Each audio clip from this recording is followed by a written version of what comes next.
बेंगलुरु के चामराजपेट के VS garden में मसलसल बारिश से मुतासिर हुए गरीब खानदानों में माली मदद तकसीम। चामराजपेट के एमएलए वजीर अक़लियती बहबूद वक्फ और हाउसिंग बीजेड ज़मीर अहमद खान ने आज वीएस गार्डन पहुंचकर हालात का जायजा लिया और 20 खानदानों में 15-15 हज़ार रुपये की माली मदद तकसीम की। 20 खानदानों में 3 लाख रुपये की माली मदद अपने सरफ़े खास से बीजेड ज़मीर अहमद खान ने तकसीम की। मसलसल बारिश की वजह से यहाँ के नशेबी इलाकों में मौजूद घरों में पानी दर आया और ये गरीब खानदान काफ़ी परेशान हाल थे।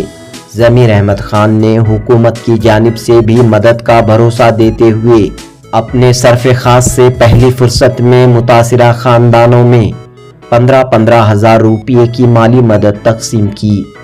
इस मौके पर केएमडीसी के चेयरमैन बीके अल्ताफ़ खान, मुकामी नुमाइंदे रवि गौसी वेंकटेश व दीगर मौजूद थे। जनूबी हिंद न्यूज़ रिपोर्ट।